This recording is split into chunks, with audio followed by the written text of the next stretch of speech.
السلام علیکم ورحمۃ اللہ وبرکاتہ۔ الحمد للہ رب العالمین والصلاة والسلام علی رسولہ محمد وآلہ واصحابہ اجمعین۔ اعوذ باللہ من الشیطان الرجیم، بسم اللہ الرحمن الرحیم۔ لقد خلقنا الانسان فی احسن تقویم۔ معزز سامعین، آج میری تقریر کا عنوان ہے اسلام میں وضع قطع اور ظاہری شکل و شباہت کی اہمیت۔ اللہ کا لاکھ لاکھ شکر و احسان ہے کہ اس نے ہمیں اشرف المخلوقات میں پیدا کیا اور اس میں بھی ہمیں مسلمان بنایا، جیسا کہ اللہ تعالیٰ نے ارشاد فرمایا لقد خلقنا الانسان فی احسن تقویم، یعنی ہم نے انسان کو بہت ہی خوبصورت شکل میں پیدا کیا، یعنی انسان کی جو بناوٹ ہے وہ بہت ہی پسندیدہ ہے۔ احکام اسلامیہ کا پھیلاؤ انسانی زندگی کے ہر شعبہ کا احاطہ کیے ہوئے ہے، یعنی ہر مسلمان پر لازم ہے کہ وہ پورے احکام پر عمل کرے۔ یہ احکام عبادات، معاملات، معاشرت، سیاست و حکومت، سونے جاگنے، کھانے پینے، ملنے جلنے، میاں بیوی کے تعلقات، اولاد کی تربیت، شکل و صورت، وضع قطع، لباس، دوستی اور دشمنی، رہن سہن وغیرہ تمام چیزوں کو شامل ہیں۔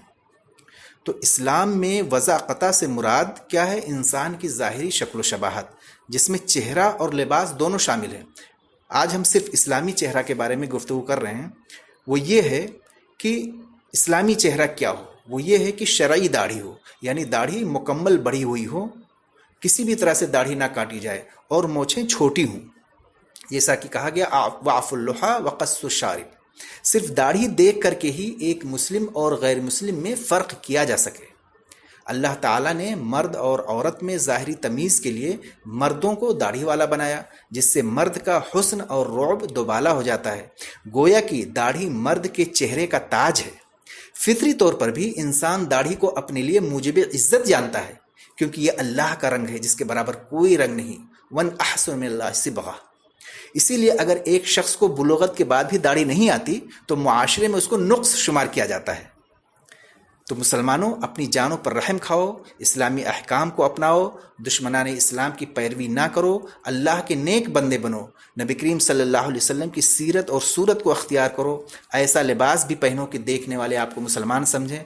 قرآن شریف کی آیت پیش نظر رہے، وَلَا تَرْكَنُوا إِلَى الَّذِينَ ظَلَمُوا فَتَمَسَّكُمُ النَّارُ، سورہ ہود آیت نمبر 113، یعنی ظالموں کی طرف مائل مت ہو جاؤ، ایسا ہوگا تو تمہیں دوزخ کی آگ پکڑ لے گی۔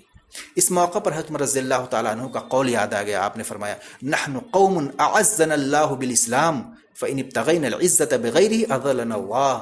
ہم وہ قوم ہیں جن کو اللہ نے اسلام کے ذریعے عزت بخشی، اگر ہم اسلام کو چھوڑ کر کسی اور چیز کو اختیار کریں گے تو اللہ تعالیٰ ہم کو ذلیل کر دے گا۔ بے شک اللہ جن کو عزت عطا کرتا ہے انہیں کوئی ذلیل نہیں کر سکتا۔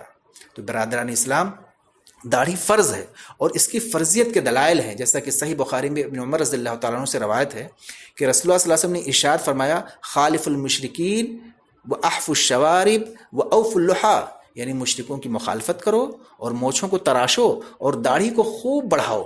ایک روایت میں ہے کہ یہودیوں کی مخالفت کرو اور داڑھی کو خوب بڑھاؤ، ایک دوسری روایت میں ہے کہ مجوسیوں کی مخالفت کرو اور داڑھی کو خوب بڑھاؤ۔ اس کا مطلب کہ داڑھی مونڈنا یا داڑھی کاٹنا اور مونچھیں بڑھانا یہ مشرکین، یہودیوں اور مجوسیوں کا طریقہ ہے، یہ مسلمانوں کا شعار نہیں ہے۔ مسلمانوں کا شعار ہے داڑھی کو بڑھانا۔ اس لیے اللہ کے رسول صلی اللہ علیہ وسلم نے اس بارے میں سختی فرمائی اور مشرکین اور مومنین کے درمیان ایک خط امتیاز کھینچ دیا۔ دوسری چیز یہ ہے کہ یہ انبیاء کی سنت ہے، سارے انبیاء کی سنت داڑھی رکھنا، چنانچہ قرآن مجید میں ہارون علیہ السلام کی داڑھی کا بھی ذکر ہے۔ اللہ نے ارشاد فرمایا یبن ام لا تأخذ بلحیتی ولا براسی، اے میرے بھائی تو میری داڑھی مت پکڑ اور نہ سر کے بال کو پکڑو، سورہ طٰہٰ آیت نمبر 94۔ نمبر 3، داڑھی بڑھانا صرف رسول ہی کا نہیں بلکہ اللہ کا بھی حکم ہے۔ تاریخ ابن جریر میں ایک قصہ مذکور ہے کہ ایران کے بادشاہ کسریٰ کی طرف سے 2 فوجی اللہ کے رسول صلی اللہ علیہ وسلم کے پاس تشریف لائے۔ ان کی داڑھیاں منڈی ہوئی تھیں اور مونچھیں بڑھی تھیں، تو آپ نے ان دونوں سے اپنا چہرہ پھیر لیا، پھر متوجہ ہوئے اور مخاطب کیا کہ تم دونوں کے لیے عذاب ہے، کس نے تم کو اس طرح کا حکم دیا کہ تم داڑھی منڈاؤ اور مونچھیں بڑی رکھو؟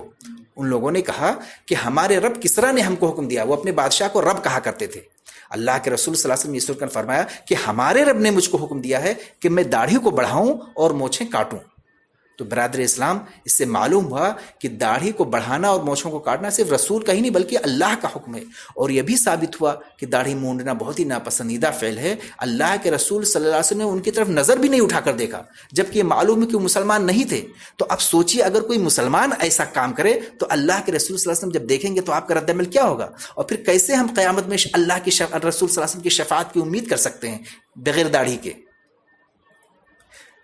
جب ہم احادیث کا مطالعہ کرتے ہیں تو داڑھی رکھنے کے بارے میں جتنے بھی احادیث ہیں وہ سب وجوب پر دلالت کرتے ہیں، یعنی داڑھی مکمل طور پر فرض ہے۔ جیسے کہ عفو کا لفظ ہے، وفرو کا لفظ ہے، اوفرو ہے، ارخو کا لفظ ہے۔ ارخا کے تو معنی ہے خوب اچھی طرح سے بڑھانا، یعنی اپنے حال پر چھوڑ دو، اور کسی بھی حدیث میں کاٹنے کا ذکر نہیں ہے، اور نہ ہی صحابہ کرام رضی اللہ تعالیٰ عنہ کی اتنی کثیر جماعت کسی سے ثابت ہے کہ انہوں نے داڑھی نہ رکھی ہو، یا اللہ کے رسول صلی اللہ علیہ وسلم۔ اللہ کے رسول صلی اللہ علیہ وسلم کے بارے میں تو آتا ہے کئی الفاظ ہیں، جیسے کثیر شعر اللحیہ، بہت زیادہ بال تھے اللہ کے رسول کے داڑھی کے۔ ایک حدیث میں ہے ترمذی میں کہ کث اللحیہ، اللہ کے رسول کی داڑھی بہت ہی گھنی تھی۔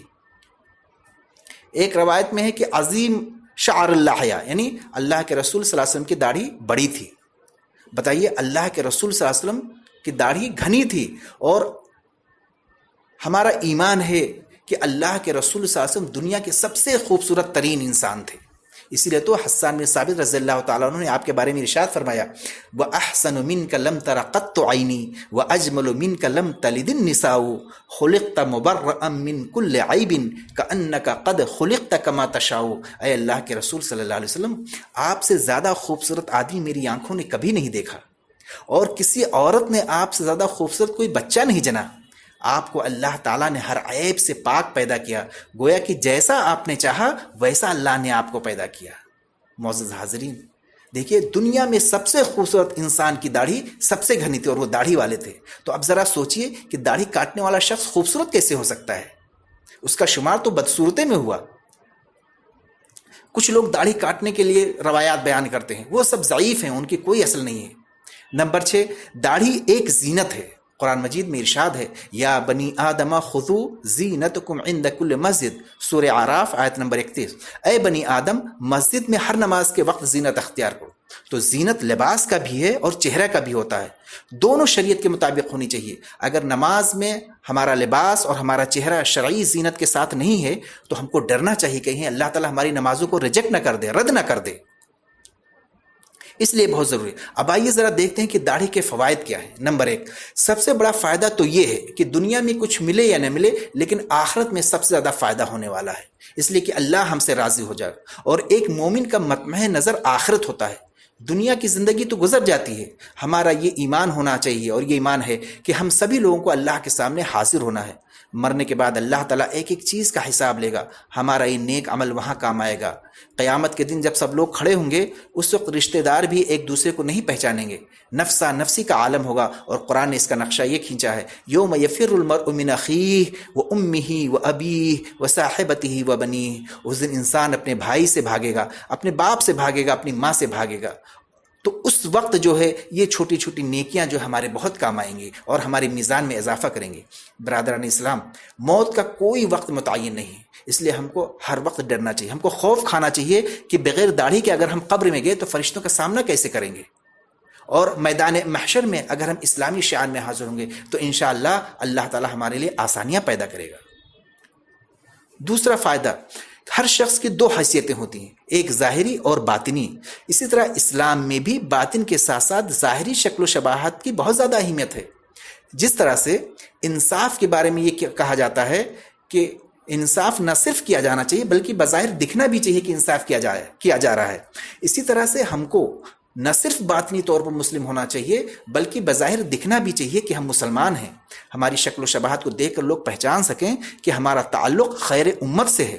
ذرا سوچئے، اگر ہندوستان کے سارے مسلمان یا اسی طرح سے دنیا کے سارے مسلمان اگر اسلامی شعار میں ہو جائیں، یعنی اپنے چہروں سے مسلمان دیکھنے لگیں، تو کیا حال ہوگا؟ اللہ تعالیٰ ان کے رعب کو غیر مسلموں کے دلوں میں ڈال دے گا، جیسا کہ اللہ کے رسول صلی اللہ علیہ وسلم نے فرمایا ہے کہ اعطیت خمسا لم یعطہن احد قبلی نصرت بالرعب مسیرۃ شہر، یعنی ہم کو 5 خصوصیات، اللہ کے رسول صلی اللہ علیہ وسلم کو 5 خصوصیات عطا کی گئی تھیں، ان میں سے ایک یہ بھی ہے کہ 1 ماہ کی مسافت تک دشمنوں کے دل میں اللہ کے رسول صلی اللہ علیہ وسلم کے رعب ڈال دی گئی ہے۔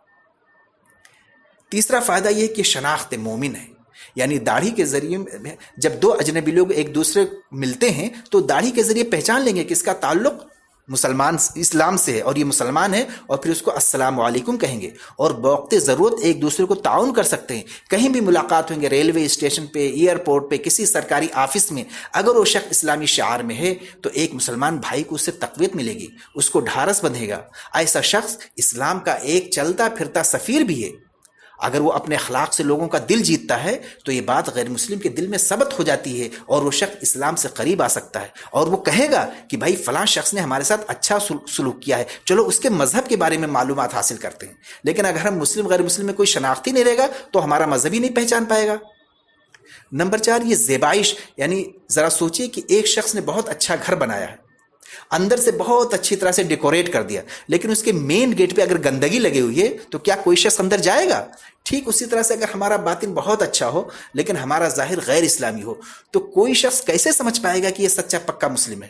اسی لیے ہر مسلمان کے لیے بہت ضروری ہے کہ باطن کے ساتھ ساتھ اپنی ظاہری شکل و شباہت کو بھی اسلام کے مطابق کرے۔ آج یہ معاشرے میں یہ بات بہت عام ہو گئی ہے کہ صرف مولوی داڑھی رکھے، جیسا کہ شمالی ہند میں اس طرح کا ہے، یعنی عام مسلمان پر داڑھی ضروری نہیں، گویا کہ مولوی اور غیر مولوی میں یہ فرق کر دیا گیا کہ وہ کرتے پیجامے میں ہوگا اور داڑھی ہوگی، اور عام آدمی کے لیے سب کچھ آزادی ہے۔ ایسا ہرگز نہیں ہے۔ اسلام پاپائیت کا مذہب نہیں ہے، نہ ہی یہاں پہ کوئی برہمنزم ہے کہ جو مطلب مذہبی لیڈر ہیں ان کے لیے الگ لباس اور غیر عوام کے لیے الگ۔ نہ، اسلام میں جو احکام ہیں، جو فرائض ہیں، وہ سب کے لیے ہیں، چاہے وہ مولوی ہو یا غیر مولوی، چاہے وہ عالم ہو یا غیر عالم، اور منکرات سب کے لیے حرام ہے، چاہے وہ مولوی ہو یا غیر مولوی۔ اس میں کسی کے لیے کوئی چھوٹ نہیں ہے، کوئی گنجائش نہیں ہے، ایک جیسی شکل میں سب کو رہنا ہے۔ قدیم زمانے میں دیکھیے کہ سارے مسلمان بادشاہ داڑھی رکھتے تھے، لیکن جب غیر مسلمین کے تقارب میں آئے تو وہ بھی سارے رسم و رواج راہ پا گئے اور داڑھی کاٹنا شروع کر دیے۔ نمبر 5، کہ یہ اللہ کا بہت بڑا کرم اور فضل ہے کہ داڑھی کے ذریعے اس نے فری میں نیکی کمانے کا موقع دے دیا ہے، اس لیے کہ داڑھی بڑھانے میں کوئی پیسہ خرچ نہیں ہوتا ہے، جبکہ داڑھی کاٹنے میں، شیو کرنے میں پیسہ بھی برباد ہوتا ہے، جلد بھی خراب ہوتی ہے اور گناہ بھی ملتا ہے۔ تو حاضرین، گناہ بلذت ہو گیا۔ ثواب کے ہر عمل کے لیے کچھ نہ کچھ کرنا پڑتا ہے، مثلا نماز پڑھنی پڑتی ہے، روزہ رکھنا پڑتا ہے، زکوٰۃ ادا کرنا پڑتا ہے، لیکن داڑھی سے ثواب حاصل کرنے کے لیے صرف آپ کو چھوڑ دینا ہے۔ سبحان اللہ! تو کتنی بڑی اللہ تعالیٰ نے موقع دیا ہے، صرف ہماری نیت اچھی ہونی چاہیے کہ اے اللہ، میں نے تیرے خوف سے اور تیرے نبی کی سنت کی تعمیل میں یہ داڑھی رکھی ہے، اس کو تو قبول کر لے۔ تو انشاءاللہ جیسے جیسے داڑھی بڑھی ہوتی جائے گی وہ ہر وقت ہم کو ثواب ملتا رہے گا، 24 گھنٹے ثواب ملتا رہے گا۔ نمبر 6، عمل صالح کی طرف رغبت بڑھتی ہے، یعنی اگر ہم اللہ کے خوف سے داڑیاں بڑھاتے ہیں تو اعمال صالحہ کی جانب رغبت میں اضافہ ہوتا ہے اور اللہ تعالیٰ نیکیاں کرنے میں آسانی پیدا کرتا ہے، برائیوں کی طرف جھجک پیدا ہوتی ہے، تو اس طرح سے انسان بہت سارے منکرات سے بچ جاتا ہے۔ اب دور حاضر کے مسلمانوں میں بہت ساری برائیاں گھر کر آئیں، مثلا حرام روزی سے کوئی پرہیز نہیں، رشوت کے لین دین میں بہت زیادہ آگے، تجارت میں دھوکہ، فریب، خیانت، جھوٹی قسمیں، اولاد کی غیر اسلامی تربیت کرنا اور انہیں دشمنوں کے رنگ ڈھنگ سکھا کر کے دشمنوں کی گود میں پھینک دینا، نماز کی پابندی نہیں، زکوٰۃ کی ادائیگی نہیں، کھانے پینے میں حرام اور حلال کا کوئی خیال نہیں، یہ سب کچھ ہے مگر پھر بھی مسلمان۔ تو اگر اللہ کے خوف سے ہم شکل و صورت اسلام کے مطابق بنائیں گے تو انشاءاللہ ان تمام مصیبت سے نجات مل جائے گی۔ اب سنیے کہ داڑھی نہ رکھنے کی وجہ سے کتنی قباحتیں ہیں۔ پہلی بات یہ ہے کہ جو داڑھی نہیں رکھتے ہیں یہ اللہ اور اس کے رسول کی کھلی نافرمانی ہے۔ ایک شخص روزانہ داڑھی کاٹتا ہے، شیو کرتا ہے، تو روزانہ وہ گناہ کا مرتکب ہوتا ہے، جبکہ دیگر گناہ کے بارے میں ایسا نہیں ہے۔ جیسا کہ حدیث میں ہے کہ بندہ جب کوئی گناہ کرتا ہے تو اس کے دل پر ایک سیاہ نقطہ پڑ جاتا ہے، مگر جب وہ اس گناہ کو چھوڑ دے اور توبہ استغفار کرے تو اس کا دل صاف کر دیا جاتا ہے، لیکن اگر دوبارہ وہ گناہ کرے تو نقطہ بڑھ جاتا ہے، یہاں تک کہ اس کا دل مکمل سیاہ ہو جاتا ہے۔ یہ ترمذی کی روایت ہے۔ تو اب سوچئے ایک شخص جو داڑھی کٹاتا ہے وہ ڈیلی داڑھی شیو کرتا ہے صبح، تو ایسے ایسے 365 دن اس کے گناہوں میں اضافہ ہوتا ہے، کتنا زیادہ وہ گناہوں کا مرتکب ہو جاتا ہے۔ اسی لیے جو ہے یہ تمام گناہوں میں سب سے زیادہ خطرناک ہے۔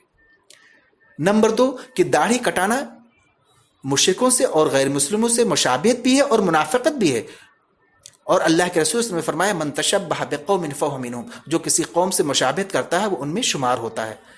نمبر 3، کہ داڑھی سے جو عاری چہرہ ہوتا ہے وہ عورتوں سے مشابہت ہے، اس لیے کہ اللہ تعالیٰ نے داڑھی کے ذریعے مرد اور عورت میں فرق رکھا ہے، اور ایک شخص داڑھی کاٹ کر کے اپنے زبان حال سے یہ کہہ رہا ہوتا ہے کہ ہم عورتوں کی طرح ہیں، ابن عباس رضی اللہ تعالیٰ عنہ فرماتے ہیں کہ لعن النبی صلی اللہ علیہ وسلم المتشبہین من الرجال بالنساء والمتشبہات من النساء بالرجال. بخاری کی روایت ہے کہ اللہ کے رسول صلی اللہ علیہ وسلم نے لعنت فرمائی ہے کن پر؟ ان مردوں پر جو عورتوں سے مشابہت کرتے ہیں اور ان عورتوں پر جو مردوں سے مشابہت کرتی ہیں.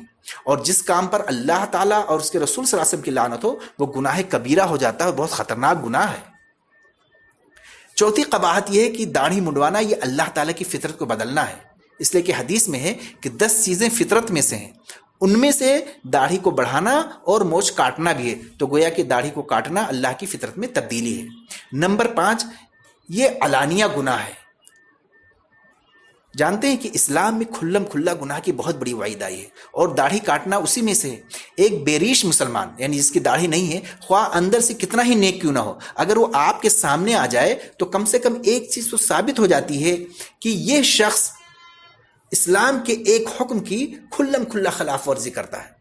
اسی طرح سے اگر کوئی عالم دین داڑھی کاٹتا ہے تو عوام الناس جو ہے اس کو دیکھ کر کے غلط فہمی پیدا ہو سکتی کہ اسلام میں جائز ہے. تو لہٰذا اگر اس کو دیکھ کر کے بھی کوئی شخص اپنا داڑھی کاٹنا شروع کر دیتا ہے تو اس کا بھی گناہ اس کے سر جائے گا. اب اگر وہ عالم توبہ کر لے تو وہ جو ہے ہر وقت اس کو گناہ ملتا رہے گا. تو معزز حاضرین، یہ اس طرح کا جو ہے اس تمام چیزوں سے علماء پر اور زعماء پر بچنا اور زیادہ ضروری ہے، خاص طور سے جو مدارس کے فارغین ہیں.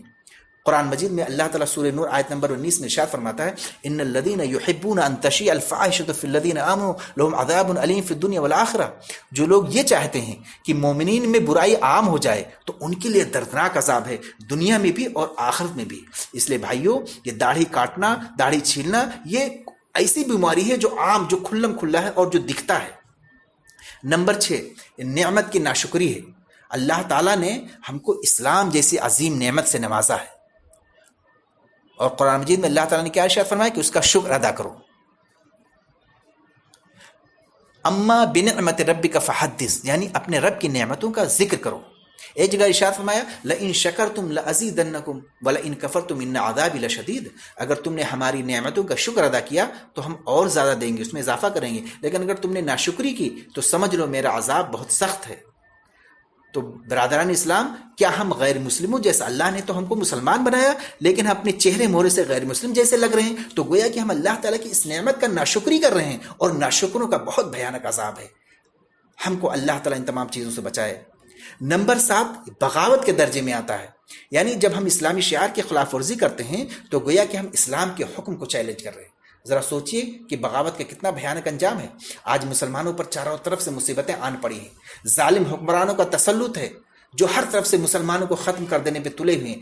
ایسی صورت میں کیا ضروری ہو جاتا ہے؟ ہمارے لیے ضروری ہے کہ جو ہمارے اختیار میں ہیں ان شرعی احکام پر ہم عمل کریں. اور ایسے وقت میں جہاد کا کام ہے. یقین جانیے ایک ایسے ملک میں جہاں ہم داڑھی رکھ سکتے ہوں اور نہیں رکھ رہے ہیں، جہاں ہم نماز پڑھ سکتے ہوں اور نماز نہیں پڑھ رہے ہیں، اور جہاں ہم اسلامی شعار پر عمل کر سکتے ہوں اور نہیں کر رہے ہیں، تو ہم کو خوف کھانا چاہیے کہ اللہ تعالیٰ ہمارے اوپر وہ وقت نہ مسلط کر دے کہ آپ داڑھی رکھنا بھی چاہیں تو نہیں رکھ سکیں گے، نماز پڑھنا چاہیں تو نہیں پڑھ سکیں گے، اور اسلامی شعار پر عمل کرنا چاہیں گے تو نہیں کر پائیں گے. بہت سارے ممالک میں یہ چیزیں ہیں. اس لیے اللہ تعالیٰ نے جو ہم کو آزادی دی ہے، جو پرامن اور اسلام کے موافق ماحول دیا ہے، اس کو ہمیں غنیمت سمجھنا چاہیے. ہمیں برادران وطن سے اچھے اور خوشگوار تعلقات رکھنا چاہیے اور اسلامی شعار کو اختیار کرنا چاہیے. ہم دوسروں کو بھی دعوت دیں. اگر ہم خالص توبہ کریں گے تو اللہ تعالی ہماری گناہوں کو معاف کر دے گا. قرآن مجید میں فرمایا قل یا عبادی الذین اسرفوا علی انفسہم لا تقنطوا من رحمت اللہ ان اللہ یغفر الذنوب جميعا انہ هو الغفور الرحیم. اے میرے نبی آپ کہہ دیجئے کہ جنہوں نے بہت زیادہ گناہ کر رکھے ہیں وہ اللہ کی رحمت سے مایوس نہ ہوں، اللہ تعالیٰ تمہارے گناہوں کو بخش کر دے گا. برادران اسلام، ہمارے اندر احتساب کا عمل مفقود ہو گیا ہے. اللہ کا خوف نہیں ہے. اس لیے بعض مسلمان داڑھی مونڈتے ہیں تو بعض مسلمان پوری داڑھی ہی نہیں رکھتے، وہ داڑھی کاٹنے کے گناہ میں مبتلا ہیں. کیا نبی کریم صلی اللہ علیہ وسلم کی ہر سنت ہمارے لیے مینار نور نہیں؟ کیا صحابہ اور دیگر اسلاف بلکہ انبیاء علیہ السلام کا ایک متواتر عمل اس بات کا غماز نہیں کہ داڑھی اسلام میں ضروری ہے؟ پورے کے پورے دین پر عمل کرنا اور اس کی دعوت کو پھیلانا ہر مسلمان کی ذمہ داری ہے، چاہے کوئی قبول کرے یا نہ کرے. آخر میں ایک بہت ضروری التماس کرتا ہوں ان خطبہ حضرات سے جو جمعہ میں خطبہ دیتے ہیں کہ ہر جمعہ کے خطبے میں کم از کم 2 منٹ داڑھی کی فرضیت پر ضرور بیان دیں تاکہ مسلمانوں میں یہ چیزیں عام ہو جائیں. اور مسلمان خواب غفلت سے بیدار ہوں اور اپنی شکل و شباہت اسلامی کر لیں، وہ داڑھی کاٹنا چھوڑ دیں، عہد کیجئے کہ ہم اللہ کے خوف سے داڑھی رکھیں گے، اور اس کے بعد اللہ سے ثابت قدمی کی دعا بھی کیجئے، کیونکہ شیطان ہمارے خون کی رگوں میں دوڑتا ہے۔ حدیث میں ان الشیطان یجری من ابن آدم مجرى الدم، اس لیے کہ ہدایت صرف اللہ تعالیٰ کے ہاتھ میں ہے۔ کوئی بھی نیک کام کرنے کے لیے کوشش بہت ضروری ہے، اور اس کے ساتھ ساتھ اللہ کی توفیق بھی۔ آئیے ہم دعا کرتے ہیں کہ اللہ تعالیٰ ہمیں صالح عمل کی توفیق دے، آمین یا رب العالمین۔ وآخر دعوانا ان الحمد للہ رب العالمین۔